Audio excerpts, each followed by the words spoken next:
We are, and have been for this past week, moving into a new facility at 423 East Main Street in Mount Carmel. We, of course, had to leave the building, had to vacate it by today. Most of our things have already been moved, but we're moving the rest of the stuff. Yeah, this is the last day in City Hall. Our lease is actually at midnight tonight. As far as our senior center is concerned, we are going to have an open house, and we don't know exactly what day that will be, but we will advertise it when we have it. It is a house, two-story house, frame house on Main Street.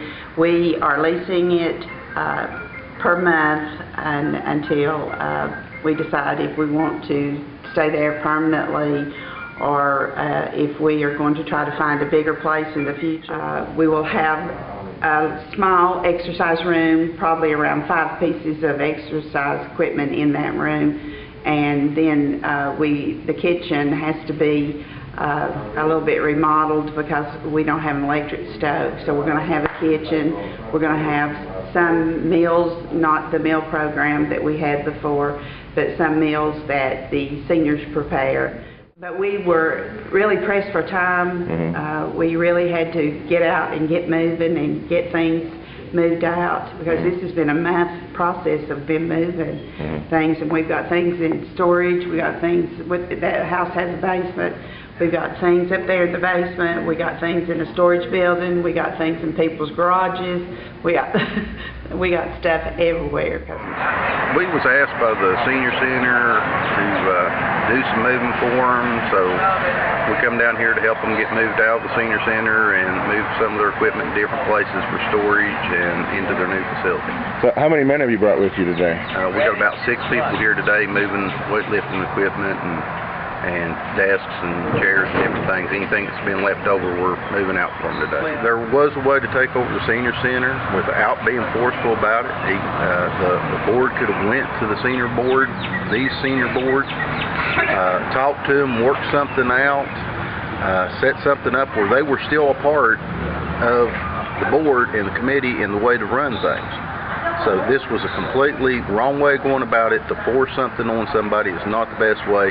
To go to them, talk to them, work out a plan, work out a way to get the city more involved with them would have been a much better and brighter idea than what we're doing here today, which was kicking them to the road. Do you think that the claim that the motive for this was financial stability, do you believe that?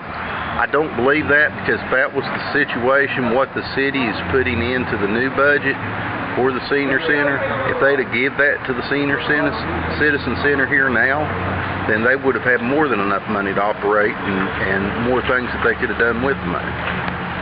And how long do you think it'll be before everything's business as usual? I'm thinking that it's going to be around 3 weeks, probably toward the end of July. Okay. And no biscuits and gravy on Friday till then? No biscuits on gravy on Friday until we actually get the kitchen in working order.